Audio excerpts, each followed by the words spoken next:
Well, I'm extremely disappointed in myself and really humbled at the same time. If you can't tell, I'm soaked to the bone, and it's my own fault, but just to kind of let you know what was going on and what's happening. I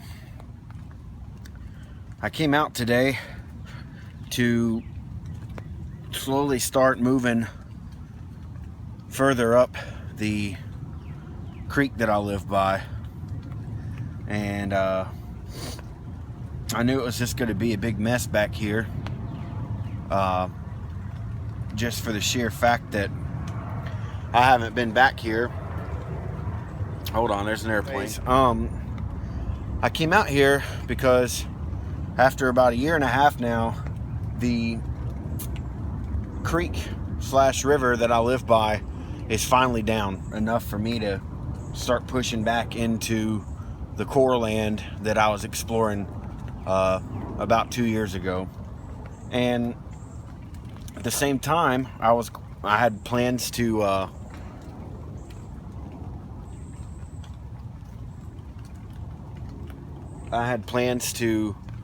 try out a new piece of gear and build some stuff with it, and just find a better place to set up camp.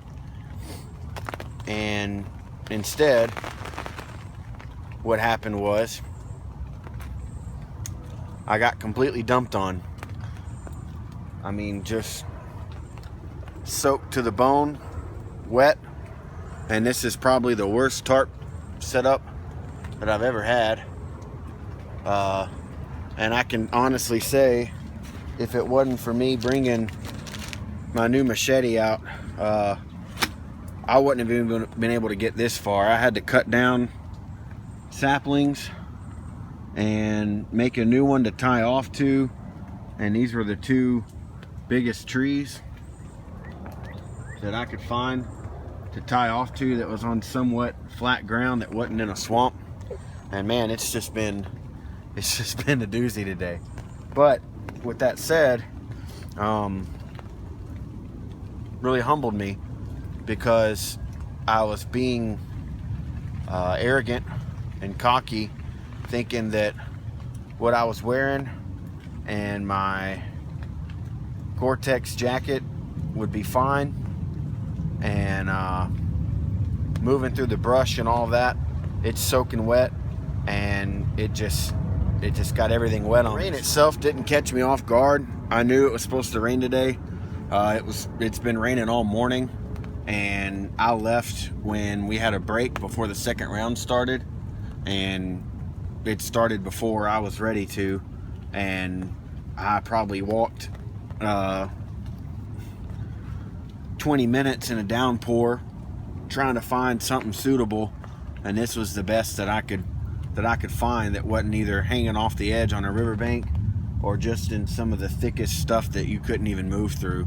So I happened to find a small game trail and just ducked down and walked through it as quick as I could, and threw up my ridge line through here, cut down a sapling here, another sapling there. This tree is in the way, but I was able to tie off to that one, and then there's where the other end of my ridgeline goes. I tied off to a fallen tree over there, just to somewhat spread the tarp out so that I could have some kind of space.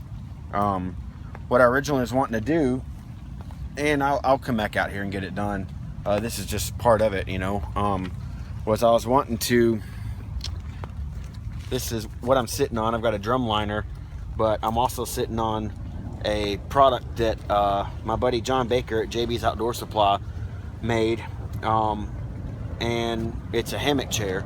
And so I was going to do a video using the machete to make the components for the hammock chair, and then set up my tarp and just have a discussion about that. But you know, I don't make the rules out here. So it's calmed down now. I mean, I could probably start souping this up, but I mean, I'm tired. I wore myself out trying to get through this stuff, and just, I mean, it's a jungle. Like, you can't see 4 feet before there's something in your way. And it's perfect, you know, country for a machete, and that's why I wanted to show it. But the biggest mistake that I made was I went off and left a component for my tripod to be able to mount my phone, what I'm using right now, and the handle that it's attached to the top of my tripod. I unscrewed it from the bottom, and there's just no way for me to mount my tripod onto it, so I'm just having to freehand it, which it's fine. I mean, you know, the whole idea that you're going to go out into the woods and not be interrupted by airplanes, but the whole idea that you're going to go out into the woods and have this agenda and imagine that you're going to get this and this and this done, it's just not realistic, because something can always be thrown in there to screw up your plans, and you know, throw it off for a kink. So that's what happened to me today. And if I was actually in a survival situation right now, I'd be in some trouble, just because everything is so wet out here, and I'm already soaking wet, and yeah, it'd be nasty. But I mean, it's like 80 degrees out here. The humidity's unbelievable, so hypothermia isn't going to be something that I'm dealing with. It'll, you know, dehydration for sure. But I've got 2 big things of water with me. It's something I'll never leave home without, especially around here. Is I want to be able to come back home and have more water than what I started with. But I wish there was a way for me to show you what all I have. This is my new machete. LT Wright Knives went to the Overland West show, and if you're not familiar with that, it is an outdoor show, and Overland vehicles are there, and it's really cool. Look into it. Just Google search Overland. But they modify all these awesome vehicles, and Toyota trucks and Ford trucks and Broncos and just all kinds of stuff, Hummers, and travel all over and camp with them. But when they were there, I picked up a machete off the table. They opened it up for us Pound House members, and I got one. And the only reason why I got a new machete, and I wish I had my tripod so that this was a lot better quality footage, but hey, it's pretty realistic right now, you know. The only reason why I got a new machete is because the one that I've been using for the past 2 years or so was stolen out of the back of my truck. I had a Gerber machete, like a one of the sawback ones, and I've actually had it for probably 4 years, but really only seriously was using it the last couple of years. I got it, man, a while back. I was helping a buddy with clearing some brush and stuff on the back in his back of his yard, and I just went to an old Army Navy store and picked it up. So I have experience with the machete, and like I said, you can look anywhere around here in this area and know that a machete's way more useful than an axe. There's so many vines and thorns and stuff and brambles that grow up and suffocate everything. You know, it's pretty rare to have huge trees, and if they are, they're ones that have been there for years, because the vines and stuff choke everything out. So a machete is way more practical here. And with the one that I had getting stolen, I wanted a new one. And these Overland machetes have been out for almost 2 years now. A lot of people don't know that, but it's just because they've been kind of exclusive to the Overland shows and to the Pound House members. just because the first time that the guys went to the Overland show, I'm guessing they saw that there was a need for machetes there. A lot of those guys that do the off-roading and the overland stuff will strap one to their vehicle, and the Kydex rigs or whatever, and strap them to the frames or to the inside somewhere. It's a loud airplane. A lot of the guys there, I guess, had a need for a machete, and so LT Wright started making them.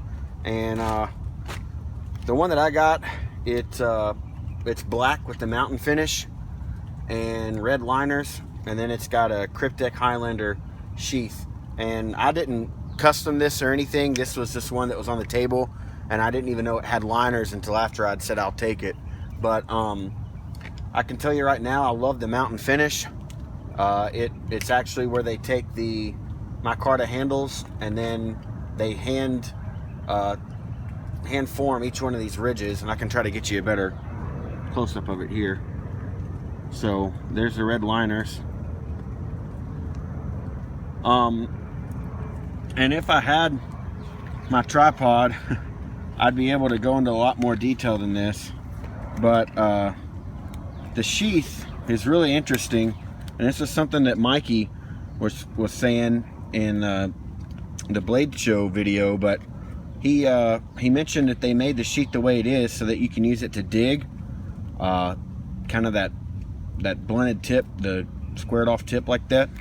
And then they use a shock cord lanyard to go over the Kydex here, and that kind of gives it retention this way, and it keeps the machete from coming out that way. So I'm definitely going to be coming back out here to do a full-on video on it, just because today was a proven test for me, and the necessity for it. I literally cleared out a spot that was grown up here pretty quick. So, and I wasn't being gentle with it at all. It was pouring down rain, and I just wanted to get the job done. So I was definitely cutting saplings straight into the ground and just beating up on it. So it's definitely nicer than what I had, and it's probably nicer than what I actually need. But I like that it was handmade. The steel is 1075, and it's actually made in the US steel too, so that's kind of cool. But I'll do a better video on it once I can get a hold of my tripod and stuff. But this mosquito is frustrated because he can't bite through my muck boots. That's how bad it is. They're trying to bite through everything.